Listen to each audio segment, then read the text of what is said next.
Good morning, everyone, and welcome to this meeting of the BCP Licensing Committee. A special welcome also this morning to Mr. David Lane, who's joined us as representative of the Taxis Association. First of all, can I ask the clerk to run through the housekeeping measures, please? Thank you, Chair.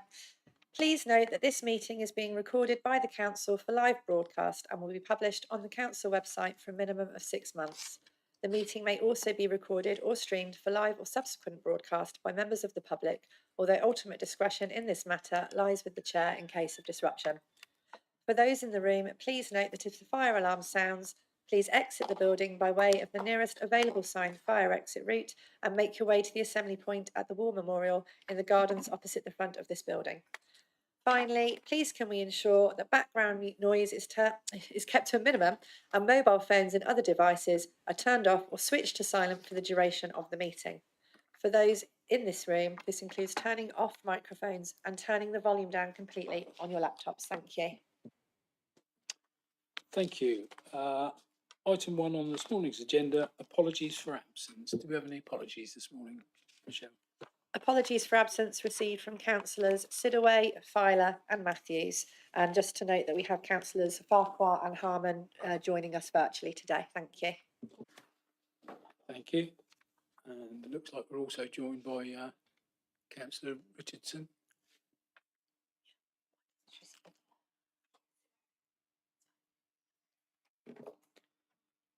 Thank you.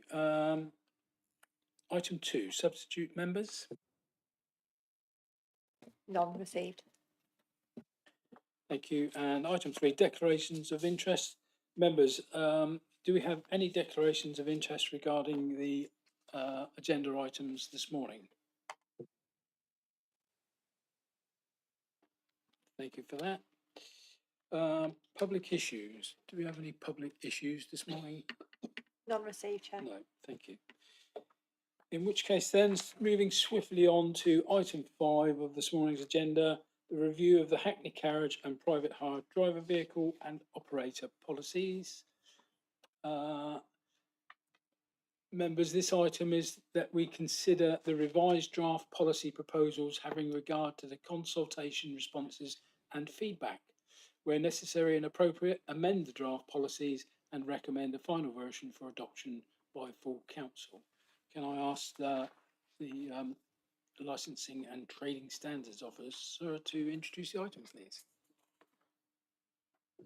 Thank you very much, Chair.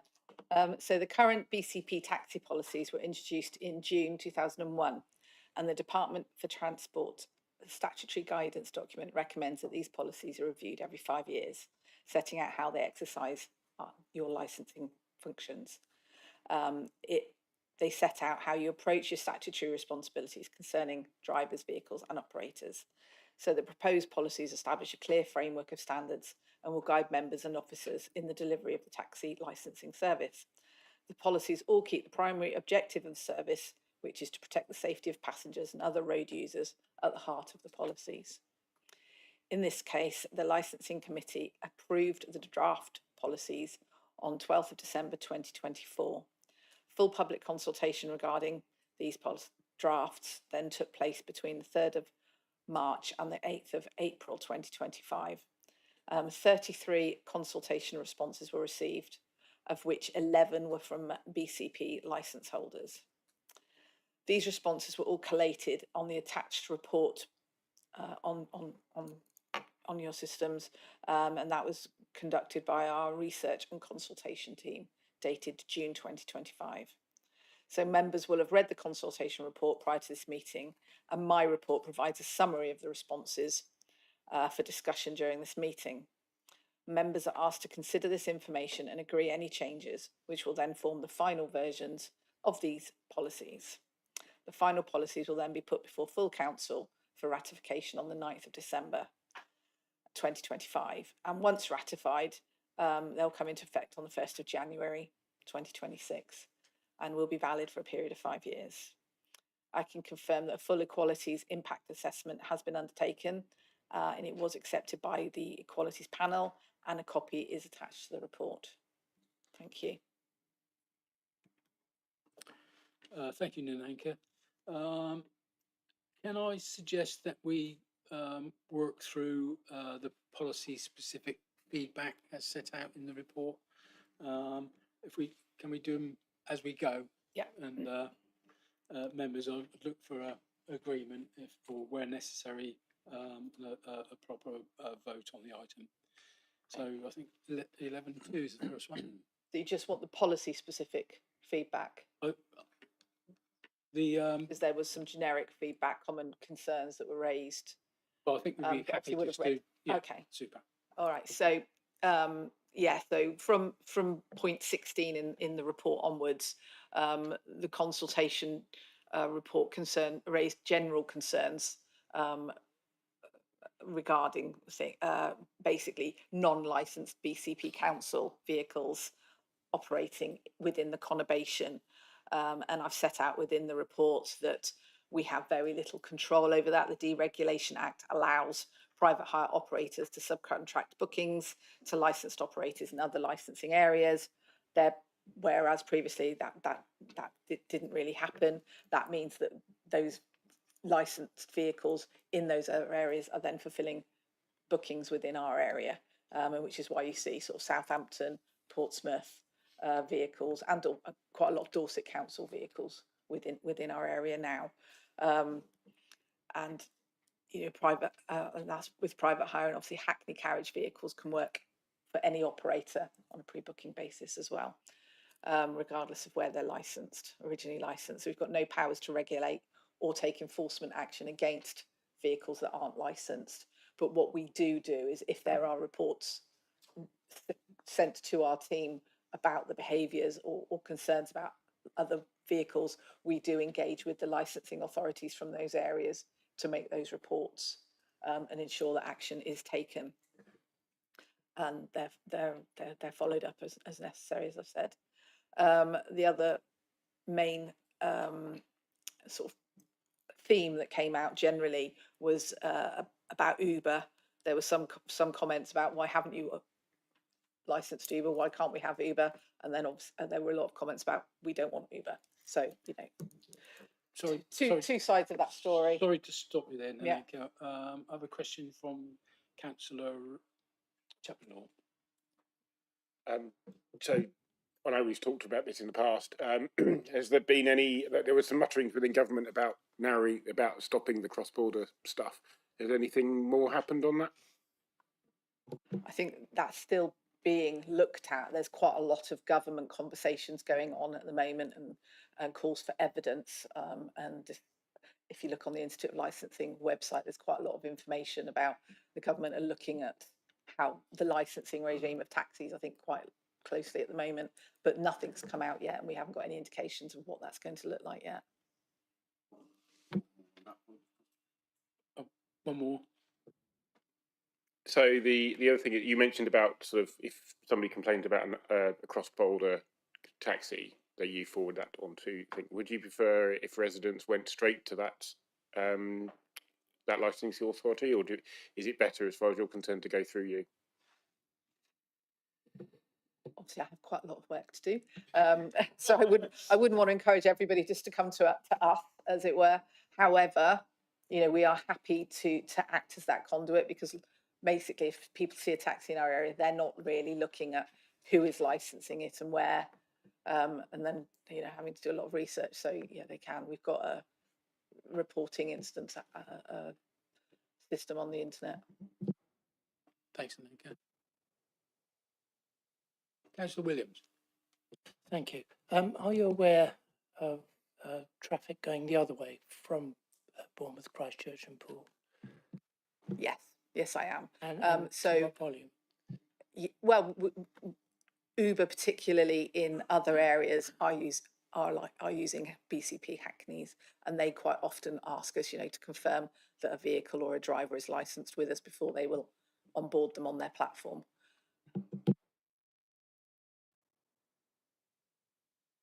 Thanks, Nanika. Thank you.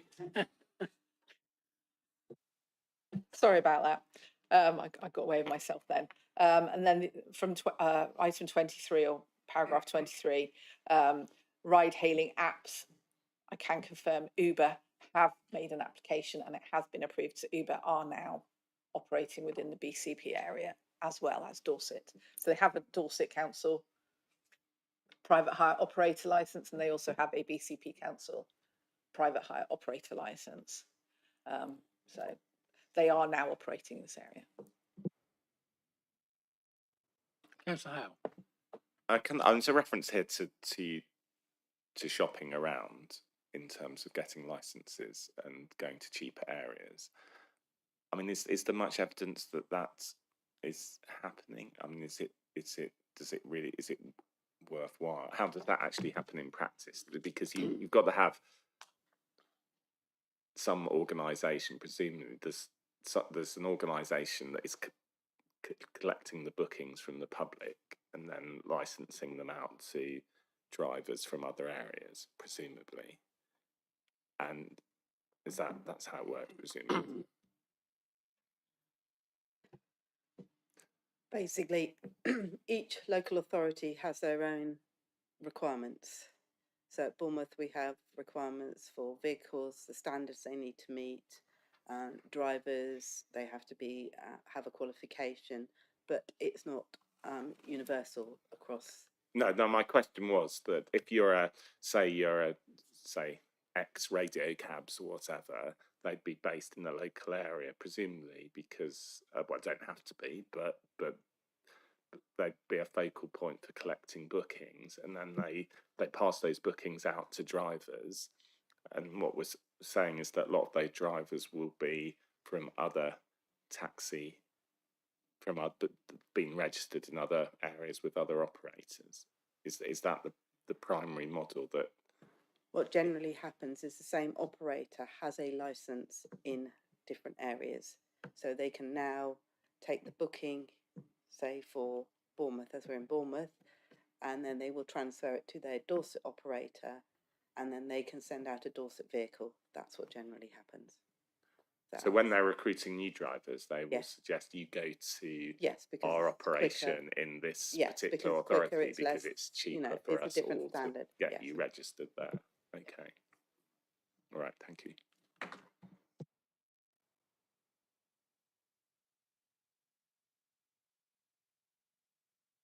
Okay, so now we can go to the policy specific feedback. So the first one I've covered is the driver policy. So the consultation asks specific questions, and then there was feedback. So overall, there was overall support for the driver policy, and then we asked specific questions that are set out within the report. So we asked, to what extent do you agree or disagree with the proposed changes to the policy? And generally it was supported. And then we asked for about changes to the assessment of convictions, previous convictions guidance, changes to the way complaints are handled, and adding a phased approach to enforcement. And I think generally you can see there from the reports, I cut and pasted from the consultation report, that barring a little bit of disagreement, there's overall pretty much agreement, both from BCP licence holders and the general public. I think there was slight more they didn't really agree or disagree from licence holders with regard to the phased approach. So yeah, they largely agree. And so the proposal with regard to the convictions was that we're just adopting the national statutory standard from the national statutory document, which just makes it very clear rather than having our own one. We're sort of more in line with national standards, and we are taking a more defined phased approach to enforcement, so that anyone that makes a complaint can have the assurance that officers will take the appropriate steps in accordance with those processes, and it ensures our drivers are fully aware of as well of where they are in that phased approach. If they get more than one complaint against them, it's really clear. We make it very clear when we speak to them. They get guidance, they get warning, and then they'll get called in probably to talk to the committee. So that all seemed to go quite well. And then the phased approach did look at, well, I think it was a specific question that a member asked. So we asked about the types of complaints and the prioritisation that it was given to the types of complaints.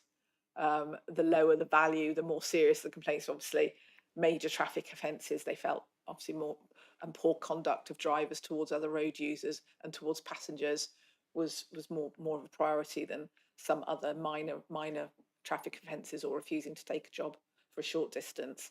That just gives us a guide really for our prioritisation when we're getting an influx of complaints, but we will deal with all complaints that come to us basically. So that was pretty much the feedback that we got. Has anybody got any questions about the driver policy before I move on?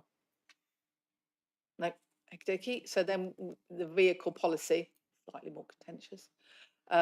So mixed support for this concerning, and it was specifically with regards to the Hackney carriages, I think, there. So the general public responses, so we asked, how supportive are you about no longer restricting the number of Hackney carriage vehicles, the removal of a requirement for all vehicles to be wheelchair accessible. That was kind of supported by the general public, and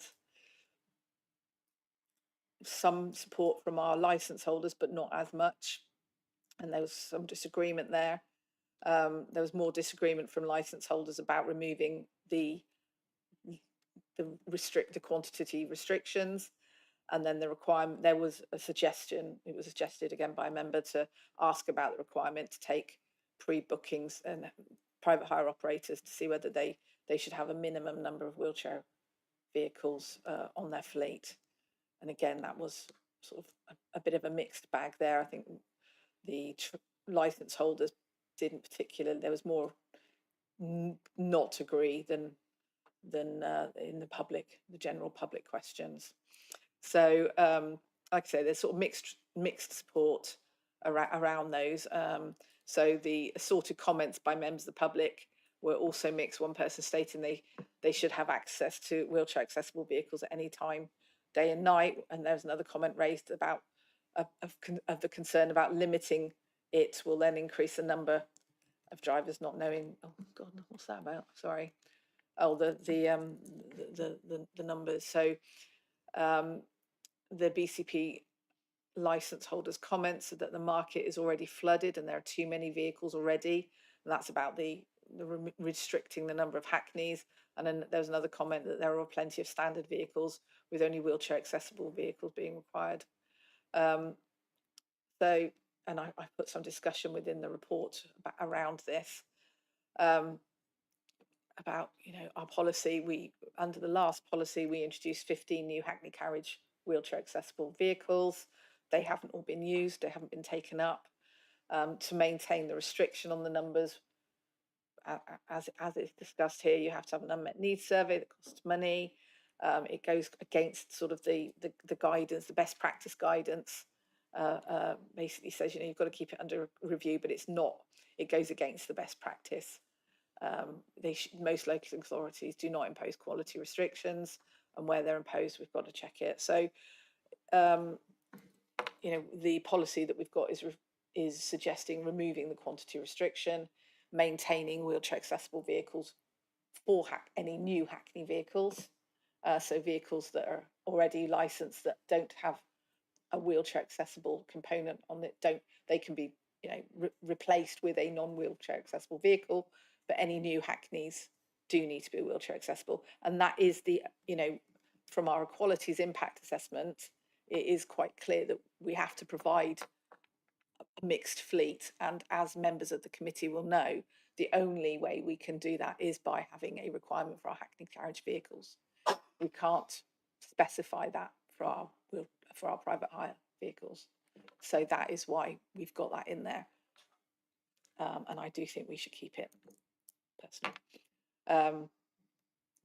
We have addressed some of the affordability concerns that were raised. So we have, they have to be Euro 6 compliant. We've sort of just said no more than 100,000 miles on the clock. So we've removed the age restriction on those. and with the standard vehicles they can't be any older than 5 years. So wheelchair accessible vehicles, we've tried to make them more attractive and more feasible.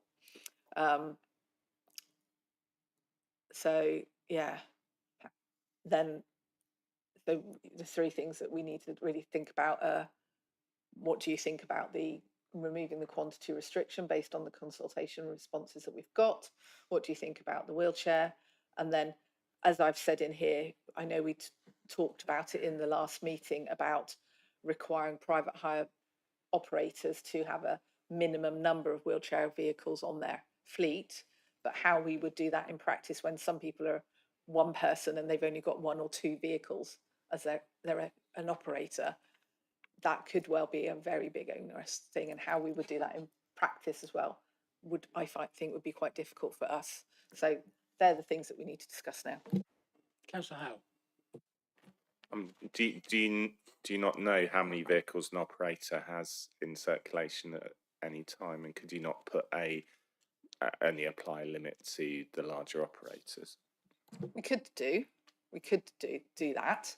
Some of our operators have, you could say operators with more than 20 vehicles on their fleet must have a percentage. But if we've only got a certain number, most of our operators have got wheelchair accessible vehicles. If they can't comply, what are we going to do if there's no other vehicles available? If people don't want to put them on for a Hackney carriage vehicle, what will we do then? How would we penalise an operator if they cannot? I think we just need to think about that. Is how we would. Well, there's chairs. There's no point putting rules in place if you can't enforce them. But why would we even be considering if we can't enforce it? There are no enforcement. What happens if this is partly in place already, isn't it? So, I mean, how could how do you enforce against an operator that's not meeting the requirements? At the moment, there's no requirement for operators to have a wheelchair accessible vehicle on their fleet. They do have them because they are useful for fulfilling certain contracts. So on our wheelchair accessible list that we publish on our website, it's quite clear that quite a lot of the wheelchair accessible vehicles that are Hackneys are going through a private hire operator and fulfilling journeys, but we don't make that a requirement for our operators. But what you're saying is, if we did make it a requirement, there's no means of penalising a breach of that requirement. I think we would have to have, if you wanted to have something like that, you would have to come up with something. And it was something that was raised by a member at the last meeting. I don't think she's on the board any committee anymore, which is why the question was asked.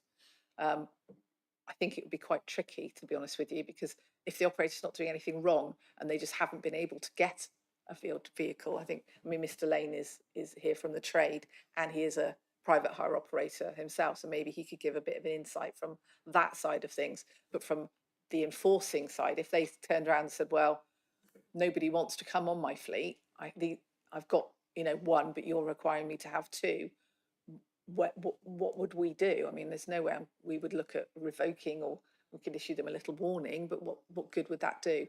I think personally, I don't think it's a very good idea. I think it would be quite difficult to do, but it was raised by members and they asked for it to be in the consultation, so it was in the consultation. Well, I might suggest that it's up to the operator to make sure they meet the requirements, isn't it? And they shouldn't, they could adopt a position that they have plenty on their books, so that if there was a reduction in their number on a temporary basis, they still met the requirement. And that if they breach that, then you challenge their ability to have a license in the first place. Can I just go back on the point you mentioned, that contract work, clearly those who are tendering for contract work have to have accessible vehicles in order to get on the contracting list. So I'm guessing that those who don't want to do the contract work obviously won't have vehicle accessible, wheelchair accessible vehicles. Is that correct in saying that? Yeah, I mean, at the end of the day, this is their business. And if they've got a business model that's reliant on a certain type of vehicle, then they would obviously be looking to encourage people with those type of vehicles to sign up with them rather than not. Yeah. Councillor Hilliard. Thank you, Chair.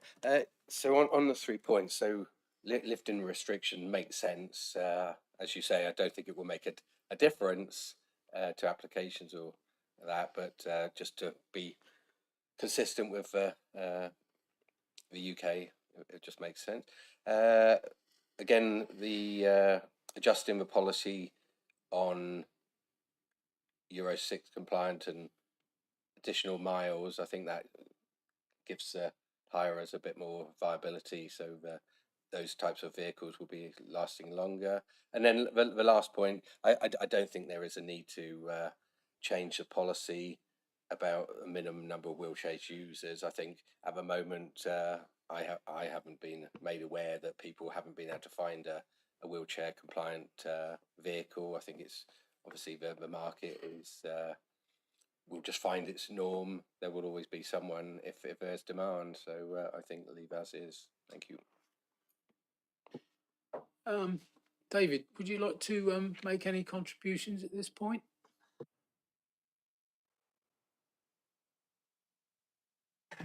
I was just taking time to think how I can put this. The supply of wheelchair accessible vehicles to the public can be a problem.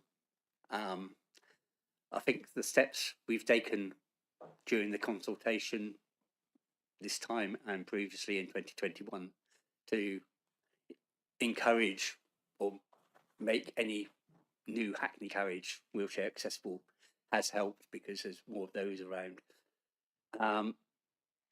There are a number of wheelchair taxis out there.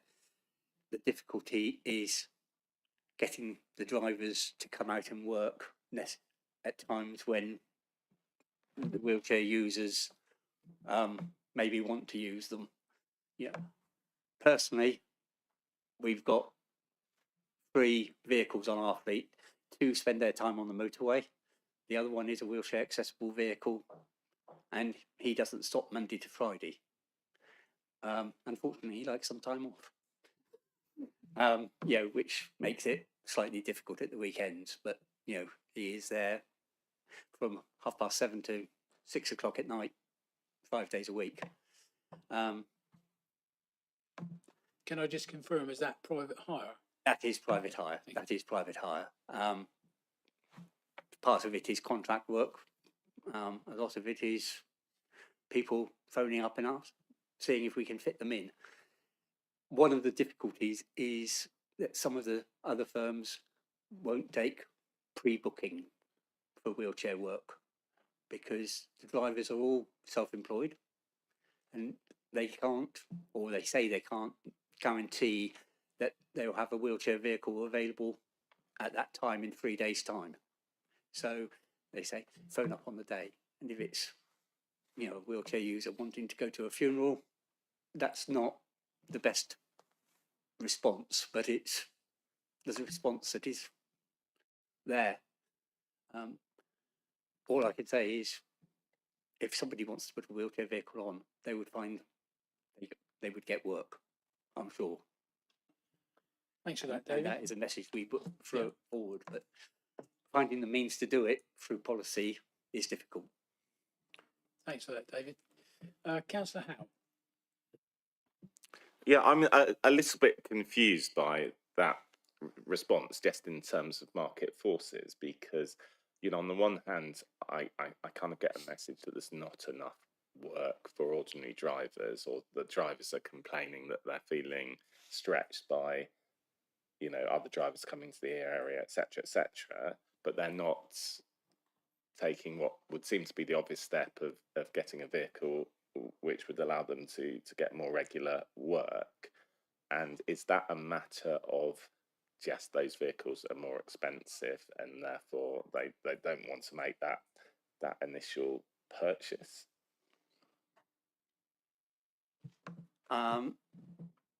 The vehicles do tend to be more expensive, but the changes in the policy about the age, would help that. A lot of it is down to personal preference. The drivers don't want to do it. They're quite happy in a saloon vehicle and what have you. And because there are fewer vehicles, they tend to be in the wrong place to start the job, shall we say. They may be in Westbourne and the pickup is in Southbourne because they're the nearest wheelchair accessible vehicle. So yes, again, putting more vehicles on would help the problem, but they think, if I put that vehicle on, I'm going to be dragged from pillar to post, so I'm not going to do it. It's catch-22. Getting the message across positively to the drivers. Thanks, David. Councillor Howe. Yeah, I mean, I have heard it in a previous meeting some time ago. I mean, I think perhaps raised by yourself or some other contributor from the trade, that part of it is that, it's the extra hassle of having to deal with, get out and load somebody in, and maybe not wanting to do that, or the time it takes to do that it puts people off from going down that route. Yes, it is a concept. With the better design of the wheelchair accessible vehicles we've got now, and if they keep the vehicle ready for wheelchair work, and there's some that you can have four passenger seats and room for the wheelchair, it doesn't take any more considerable time to safely load the person in the wheelchair than it does to go to Sainsbury's and pick up a customer who's done a week's shopping by the time you put all the bags in the boot of the car. But the concept is it takes longer because you've got to put the restraining straps on the front wheels of the wheelchair, put them in, put the restraining straps on the back, put the seatbelt round. They think it takes longer. It doesn't necessarily take any longer. Where it does take longer is if they've got seats that they fold down to fit the wheelchair. Whereas four general purpose seats, but when you've got the wheelchair in, you've only got room for the one sitting next to the driver because the next row of seats has to be folded down to accommodate the wheelchair. And there are some of those vehicles around, and that does take longer. Thanks for that, David. Any further questions at this point, members? No? Oh. Councillor Howe. But just, I mean, it just seemed to me, the reason I'm pushing this is it does seem to be, to some degree, we seem to be failing people with disabilities. And, it seems to be coming down largely to the fact that it's, that the drivers are engaged, as self-employed workers who have the choice to behave as they wish to behave. And if we were dealing with more kind of corporate operators that employ people on a full-time basis, they could actually, set the terms of conditions and employ people to provide that service, and that service be available according to set times, subject to illness. So, it's that conceivably could, if you did introduce set requirements for a certain amount of disabled access at certain times, that might encourage the industry to partly move to a model where they're actually engaging people on proper working contracts for periods of time, so that provision is available, rather than the ad hoc self-employed model. But it's just a thought. Thank you.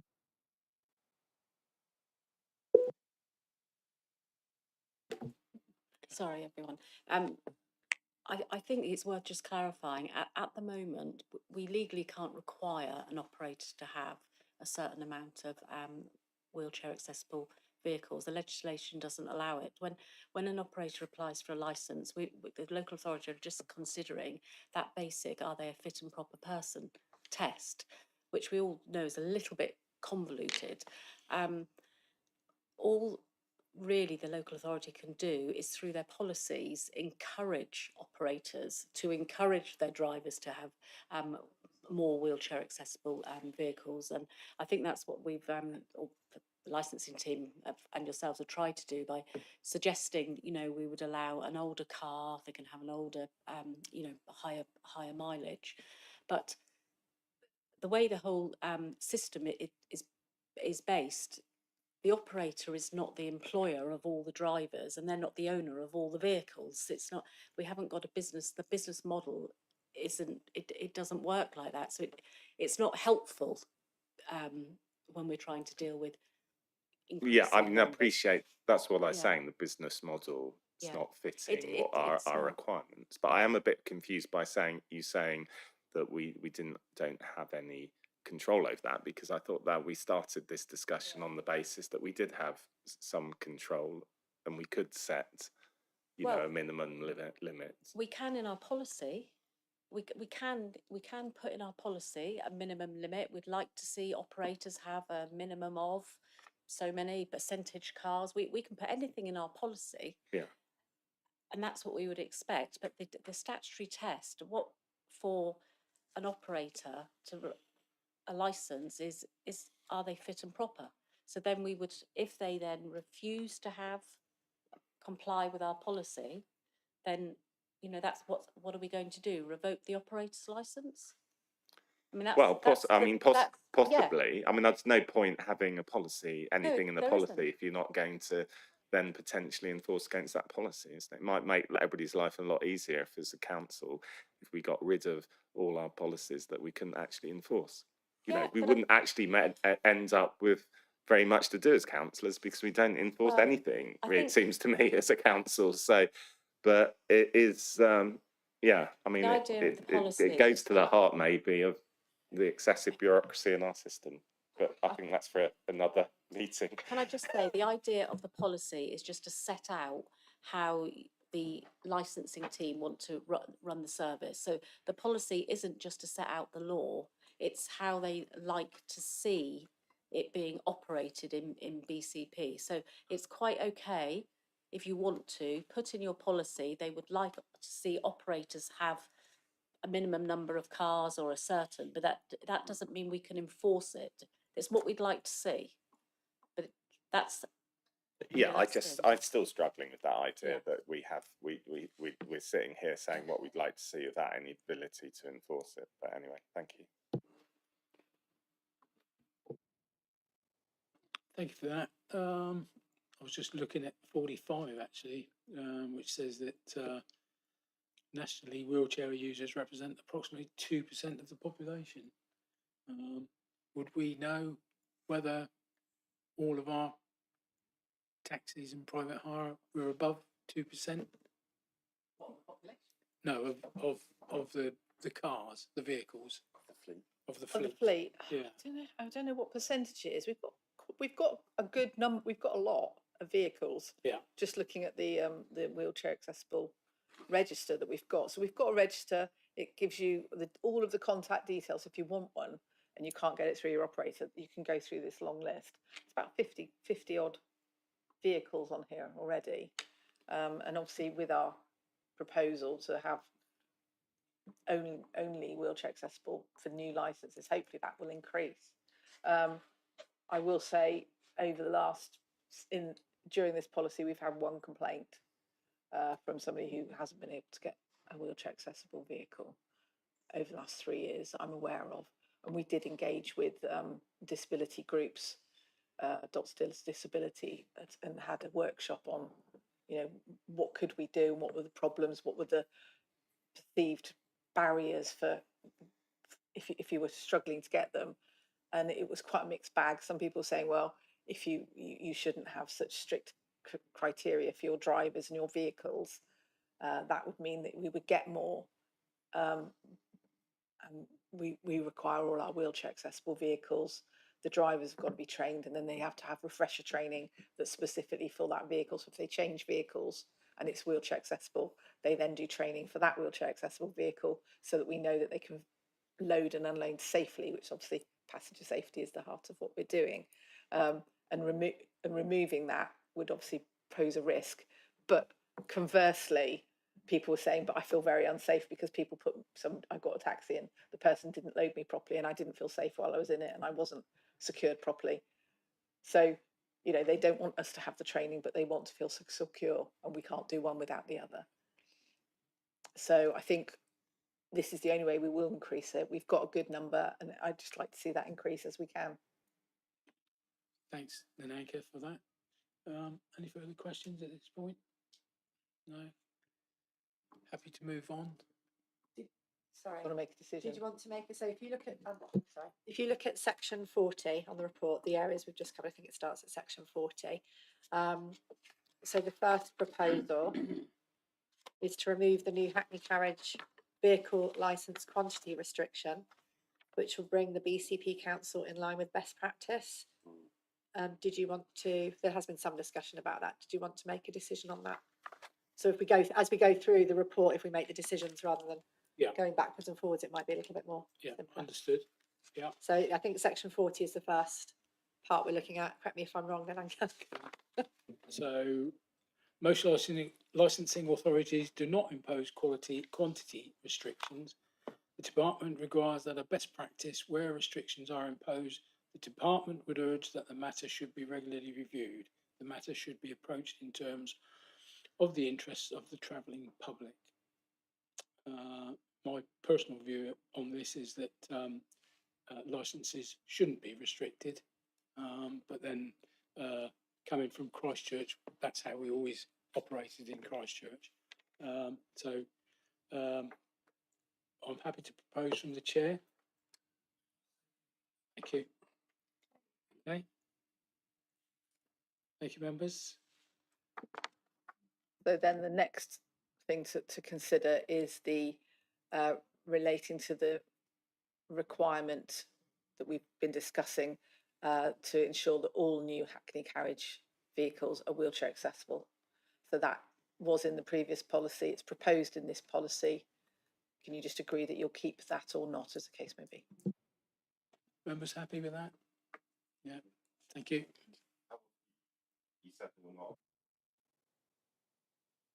Are you keeping it?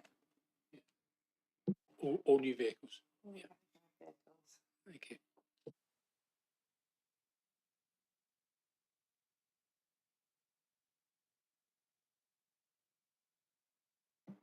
What about the final item that I don't even want to name, which we obviously discussed in quite detail, was the consideration for having a requirement within our policy for private hire operators to have a certain number of wheelchair accessible vehicles, which, as we found out, is very difficult to enforce. Any suggestions, members? It's not currently proposed within the policy, I can say that. Councillor Hilliard. Thanks, Chair. No, I would say keep as is the policy. As you say, it's be so difficult to control and record. So I think, yeah, just leave it out. Thank you, Councillor Hilliard. Any further comments, members? Are we happy with that proposal? Councillor Howe.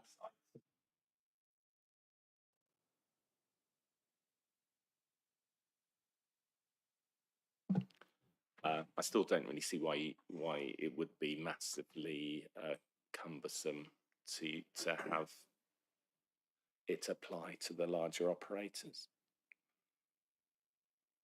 I think that might be difficult in terms of how do you determine a larger operator? How many cars they have? How many cars they have in their fleet? So, just for argument's sake, at the moment they all have 20, and then we put in our policy, if you've got 20 cars, you need to have WAVs. They all get rid of one car, and they've all got 19. That is the problem that I'm sure that's the problem that officers would have with trying to impose that. I think if we're going to do it, I think we need a blanket, you know, the authority would like to see 2-3% of the operators' vehicles as WAV vehicles. Would that be something that we would be able to do?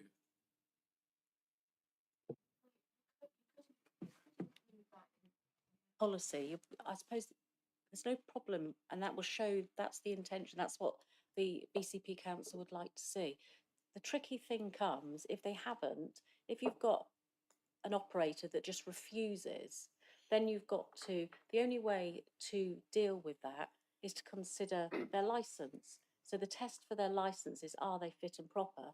So then you've got to, the way that you would have to be persuaded as a committee that that operator is not fit and proper because they refuse to have certain percent. That's what I mean by it not being enforceable. It is enforceable in that respect, but you're having to always put it back to the statutory test. So But I mean, if you they might, are, if they're breaching best practice or the regulation, whatever you call it, in one respect, it's likely that they're probably breaching it in other respects, isn't it? And if you're considering the test that you're talking about, then it's you need to, it's a weighting thing, isn't it? You've got to assess, how many things they're breaching and to what extent, and that's just one of those things that you would consider and help towards challenging a license, wouldn't it? And I mean, in relation to Chair's point there, it depends on, if you set the limit very close to the, what makes it commercial for a business to run at a scale, then they could well just sit below that limit. But in terms of building houses, you've got the 8 house limit, isn't it, for the affordable housing? And if you're a bigger developer, you're not going to make money just building 8 houses on small blocks. So you have a different business model that means that you have to pay the money. And in this situation, you could do the same thing. You could set it so for the serious operators, then they have to provide so much. I appreciate I've come to this late and but this just seems something certainly for the future that we should consider a bit more seriously. I think I understand your views, Councillor Howell, but I would just like to go back to the point that the officer made within terms of the last 3 years. We've had one complaint about wheelchair accessible vehicles. And David. I've heard and welcome the contributions, and I understand the difficulty we seem to be in. As a trade, we meet regularly with the licensing team formally, and I would think that this would be a subject to take forward in those things with a view to finding a solution for it outside the approval of the policies today. So during the next 5 years. Chair, could I suggest that we just record in the minutes that basically there's not a justification for introducing it at the moment because of the low number of complaints, but we are cognizant of our ability to introduce such a measure, and that we need to bear it in mind for the future. I'm happy with that. Members happy with that proposal from Councillor Howell? So if officers could take that on board, we'd be grateful. Thank you. Get that onto the agenda for the next meeting next month. Okay, so the last policy, you'll be pleased to hear, is the private hire operators policy feedback, and there was overall support for the policy. The proposed changes are more supported by the general public than by licence holder There was a greater number of those who neither disagreed or agreed from both sets of respondents. And the comments generally did not reflect the question and seemed to relate more to the general concerns already discussed with regard to Uber and cross-border hiring when you sort of read it. So it was, I mean, I don't think there was a great deal of change within our policy, to be honest with you, the private hire policy, apart from making sure that the operators are reporting complaints directly to us in a good manner. I think that was mainly the change that was made. So we didn't ask any specific questions within the consultation around this policy. It was just, do you agree or not agree?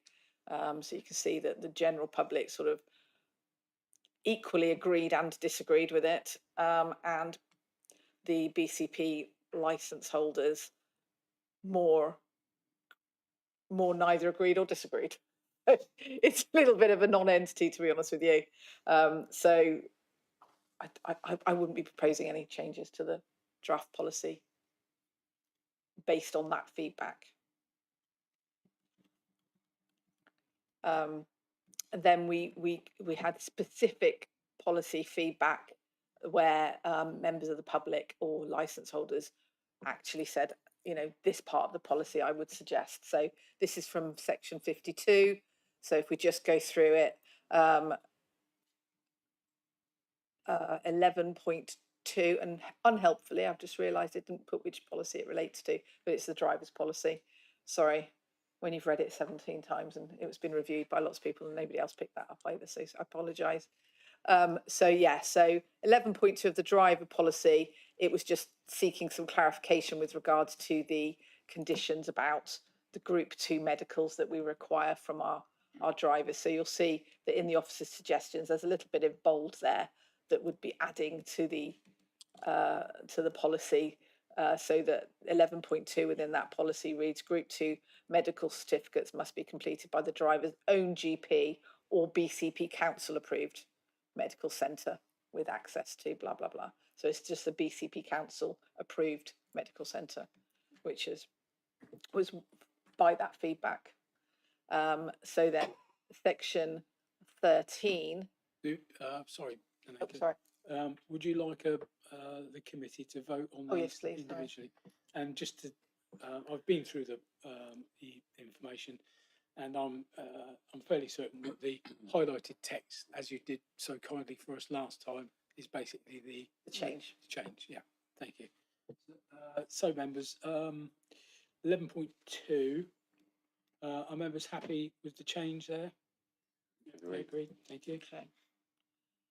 And then we had some feedback from the Guide Dogs Association, which was really good to see.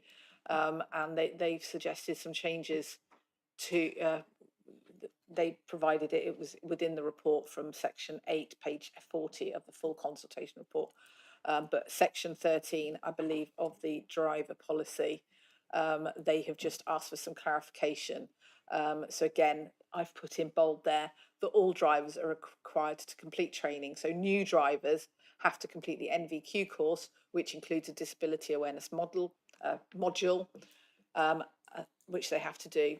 And then existing drivers, any complaints received of this nature can be asked to complete a further disability equality training should we get complaints about our existing drivers with regard to the disability provision that they've provided to people. So just sort of suggested that would be I think that's a new bit in there, because we have training already. And then they have talked about zero tolerance, so suggested amendment to 13.3, so all reported complaints, violations of the Equality Act will be investigated in a timely manner, and according to our complaints policy, this may involve pursuing a conviction under the Equality Act. So that was a suggested change. And then finally in that bit, and you can just make a decision on all of them, again, section 13, they asked about mystery shopping, which, so it said an additional paragraph to say, where possible, the licensing authority shall work in conjunction with assistance dog owners to ensure that licensing requirements are being complied with by various means, such as but not limited to test purchases. Thank you, Nananka. Are members happy with the proposed changes at 13? Thank you. Fabulous. And then this would be section 23. This would be of the vehicle policy. So somebody's mentioned there's no mention of the livery sticker requirements for private hire vehicles that fall into an exemption category. So we've suggested that 23.2 can be reworded as follows: that all private hire vehicles shall ensure that they are in compliance with the private hire plate and livery requirements as stated in Appendix B, and then amend Appendix B to read private hire and livery requirements as a title. And then in Appendix B, also insert a new section at 1, so that all private hire vehicles shall have permanently affixed in the prescribed locations the following signage, unless they are classified under section 2 and 3 below. So the door livery, including no booking, no ride, and private hire license number, and then large no booking, no ride stickers on both rear passenger doors as near to the door handle as possible, either to the side or directly underneath, so they are clearly visible to the passenger customer when entering the vehicle, and a small no booking, no ride pass sticker on the front passenger door as well. And if a vehicle wishes to use the bus lanes in the BCP Council area, a checkered flag sticker should be affixed to the offside front of the bonnet. Thank you, Nananka. Can I just go back onto the permanently fixed? Yeah. Permanently fixed. So I'm just cognizant that obviously you can put stickers on magnetic backing and place them on the vehicle. So are we saying that those are not to be used? Yeah, we don't like them used. Okay. Because people take them off and then they're not. Yeah, evident. no, I understand, but the thing is, if the vehicle's not working, they could take it off, couldn't they? But are we saying that these should be affixed Yes. all the time? David? Previously, it was permanently affixed for hackney carriages and preferred to be permanently affixed for private hire vehicles. But there was some recognition that private hire vehicles may well be used as a family vehicle as well. Yeah, that was previously. That was my thinking. Yeah. And on second thoughts, I'm happy to run with what's been proposed. Any other comments from members at all on that item? No. So are we happy to accept the revised information at 23? Yeah. Thank you. We're almost there, people. Last little bit. So this was some tweaks from officer observations on how we actually deliver the policy, and there's been changes of the processes and the back office things that we do, which can impact on the policy. So I've just sort of suggested some tweaks here, and you can see I've tried to use that same process so that you can see what I'm suggesting. So for all policies, under the chapter entitled renewals, we're suggesting amendment to the there's currently two paragraphs, and I've listed the numbers. So in driver policies it's 9.1 and 9.4, in the operators it's 10.1 and 10.3, and in vehicles it's 11.1 and 11.4, and it says about the licensing holders shall apply to renew no more than 2 months, blah, and there's the 2 in the current wording, but things are changing on how people can apply to renew their vehicles. So I suggest amending those 2 paragraphs into one that just says holders of existing drivers, vehicles or operators, each one according to the, I didn't want to do it 3 times, but you can understand the meaning of that. Licenses shall ensure that they submit the renewal application and all associated paperwork electronically no earlier than 2 months and no later than 10 working days prior to the expiry date of the licence. That's to reflect we're introducing an online application forms so that they can go to our website, log in and do it all on there. Obviously with the policy, there's always exceptions to the rule, and we recognise that, and we recognise that in the Equalities Impact Assessment. So if people can't use it online, we would obviously accept it by exception in other methods, which we do now anyway. People sometimes bring it in if they can't do it online, or they email us 85 million emails for one application, because every page almost is emailed per photo. But ideally, we would like people to use the website because it makes everything a lot easier for everybody involved. Thank you. Members, are we happy with that revision? Okay, thank you. Thank you. So then driver policy at paragraph 11.2 and 11.3. Again, this talks about the group 2 medicals, and at 11.2, just adding the for existing drivers, group 2 medical must be submitted. But for new applicants are required to have the group 2 medical certificate completed by their own GP or a GP at their practice. So this stops them going to the medical centre who have got a summary of them, which is fine when we've got a history from that driver over the years. But for new drivers, we want to know that their GP has completed that assessment and has got full knowledge of them as a driver, an individual for group 2. So it's all highlighted in there. Members happy with those revisions for 11.2 and 11.3? Thank you.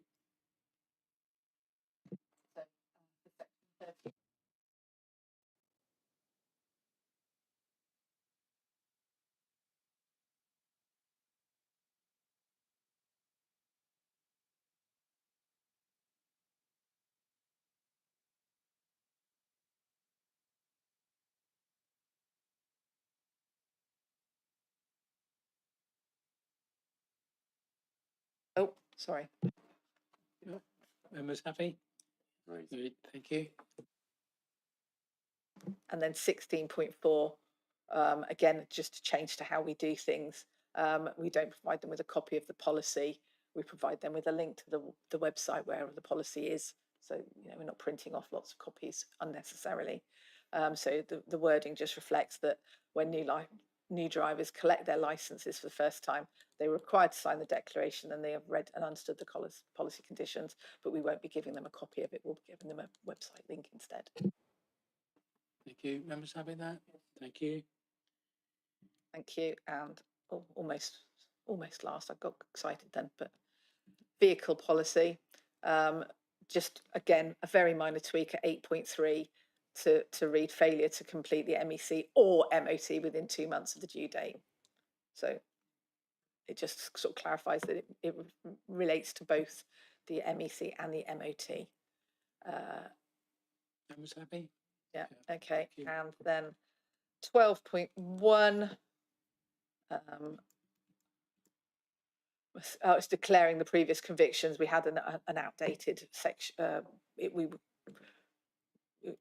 didn't relate to what we had changed actually, so it's just updating it to the previous convictions in the annex of the statutory requirements, not the criminal guidelines as previously suggested. So there's a bit of an error, so clarify that. Members happy? Thank you. And so there's no change to the policy. I just wanted to highlight to members that our private operators are, as part of their application, obviously the legislation and the guidance and everything, and there's lots of different models for operators. So we do require them to provide an address within the BCP area, but we have to recognise now that we're accepting applications from app-based companies that do not have a physical address within our area. However, we are making them give us an address, whether it's a virtual office or otherwise, so that we have got somewhere where if an officer wants to go see records, they can meet us there and we can view their records, because it's all on their laptops now. They haven't got an office with lots of things and they don't have people coming into an office to make a booking.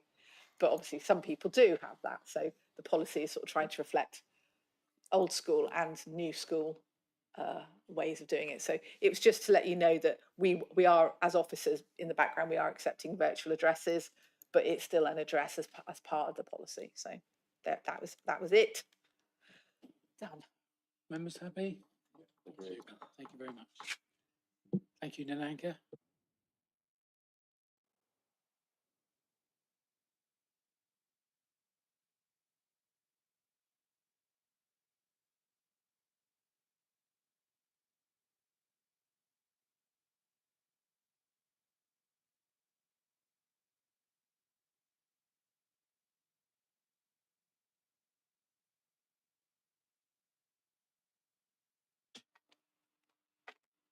Having gone through and considered the items set out in the agenda, that members agree the amendments, and then once the final version has been clarified, that will go forward for adoption by full council. And I'm happy to propose that from the chair.